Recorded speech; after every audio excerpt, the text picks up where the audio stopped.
Scusate, buongiorno. Ringrazio il Presidente della Repubblica per la fiducia che mi ha voluto accordare, conferendomi l'incarico per la formazione del nuovo governo. È un momento difficile. Il Presidente ha ricordato la drammatica crisi sanitaria con i suoi gravi effetti sulla vita delle persone, sull'economia, sulla società. La consapevolezza dell'emergenza richiede risposte all'altezza della situazione ed è con questa speranza e con questo impegno che rispondo positivamente all'appello del Presidente della Repubblica. Un discorso chiaro che tradisce tutta l'emozione e la preoccupazione per una situazione difficile sia nel Paese che all'interno del Parlamento, dove il mandato di Mario Draghi a costituire un nuovo governo, almeno stando alle prime dichiarazioni, non avrà vita facile. Già dalle prime battute però il professore che ha salvato l'euro è sembrato molto determinato e convinto almeno a provare a costruire intorno all'appello all'unità del Presidente della Repubblica Mattarella una maggioranza solida.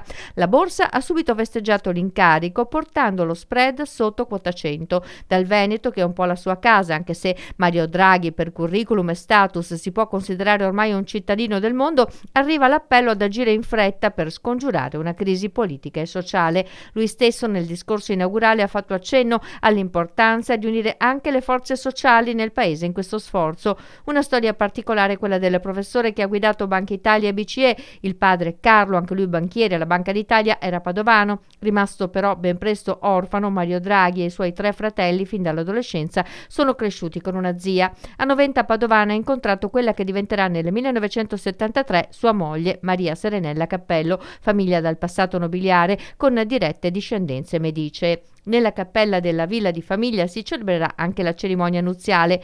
Riservato e schivo, spesso però torna a Noventa Padovana per incontrare i parenti. Di politica non ha mai parlato, se non un cenno in una vecchia intervista in cui definiva le sue idee politiche vicino a quello che oggi chiameremmo socialismo liberale. Chiaro che gestirà anche questa fase convulsa del nostro paese con la consueta discrezione, ma tutti contano anche sulla sua grande capacità di vedere soluzioni che sembrano impossibili e sulla sua risoluta determinazione che non è stata messa alla prova nemmeno dalle pressioni teutoniche nei momenti più duri della crisi economica. Gli unici ostacoli all'orizzonte per ora sono quelli che arrivano dal Movimento 5 Stelle e dalla Lega, che hanno già fatto sapere che preferiscono votare.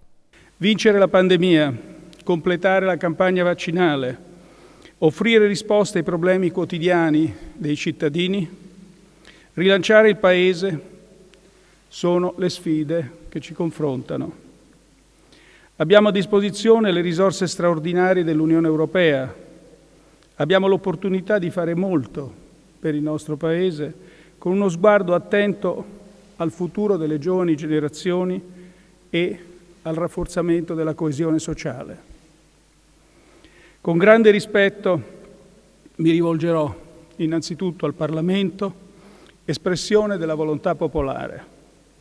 Sono fiducioso che dal confronto con i partiti e i gruppi parlamentari e dal dialogo con le forze sociali emerga unità e con essa la capacità di dare una risposta responsabile e positiva all'appello del Presidente della Repubblica.